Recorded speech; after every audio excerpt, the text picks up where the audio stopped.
सरदार वल्लभ भाई पटेल भारतीय स्वतंत्रता संग्राम के दौरान सबसे प्रमुख नेताओं में से एक थे। उन्होंने अंग्रेजों को देश से भगाने में महत्वपूर्ण भूमिका निभाई। वल्लभ भाई पटेल का जन्म 31 अक्टूबर 1875 को हुआ था। उनका जन्म बॉम्बे प्रेसिडेंसी के नाडियाड गांव में एक पटेल परिवार में हुआ था, जो अब भारतीय राज्य गुजरात का एक हिस्सा है। उनके पिता झवेर भाई पटेल झांसी की रानी की सेना का हिस्सा थे। उनकी मां लाडबाई आध्यात्मिक रूप से झुकी हुई थीं। पटेल को अच्छे संस्कार दिए गए और उन्हें एक सज्जन व्यक्ति के रूप में उभारा गया।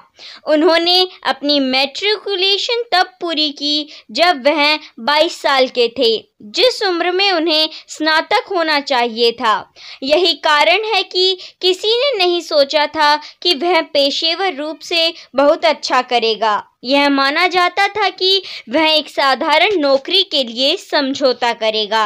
हालांकि उन्होंने सभी को गलत साबित कर दिया, क्योंकि उन्होंने कानून की डिग्री हासिल की। बाद में उन्होंने लंदन में कानून का अध्ययन किया और एक बैरिस्टर का पद हासिल किया।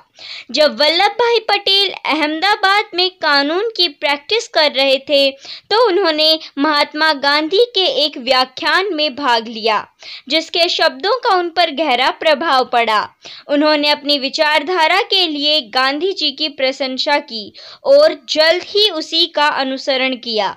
उन्होंने हमेशा ब्रिटिश सरकार और इसके कड़े कानूनों का विरोध किया। वह एक जन्मे नेता थे और उनके प्रति जो समर्पण था, उसके प्रति उनका विश्वास काफी स्पष्ट था। इन गुणों ने उन्हें वर्ष 1917 में भारतीय राष्ट्रीय कांग्रेस के गुजरात विंग के सचिव का पद हासिल करने में मदद की। अंग्रेजों के अत्याचार से दुखी होकर उन्होंने सरकार के खिलाफ नो टैक्स अभियान चलाया। उन्होंने किसानों से करों का भुगतान न करने के लिए कहा, क्योंकि सरकार ने उनसे बाढ़ के बाद करों की मांग की। जैसा कि सरदार पटेल गांधीवादी विचारधाराओं में विश्वास करते थे, उनके नेतृत्व में आंदोलन अहिंसक था। हालांकि इसका असर उसके इरादे पर पड़ा। ब्रिटिश सरकार ने आखिरकार किसानों की वह जमीन वापस कर दी जिसे उसने जब्त किया था। इस आंदोलन के सफल समापन ने उन्हें सरदार की उपाधि भी दी। तब सरदार पटेल के लिए कोई रोक नहीं थी। उन्होंने विभिन्न स्वतंत्रता आंदोलनों में सक्रिय रूप से भाग लिया और कई अन्य लोगों का नेतृत्व किया।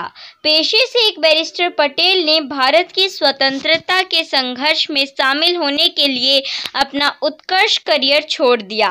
वह स्वतंत्रता आंदोलनों में सक्रिय रूप से शामिल हो गए और अपने दिल और आत्मा को समर्पित कर दिया।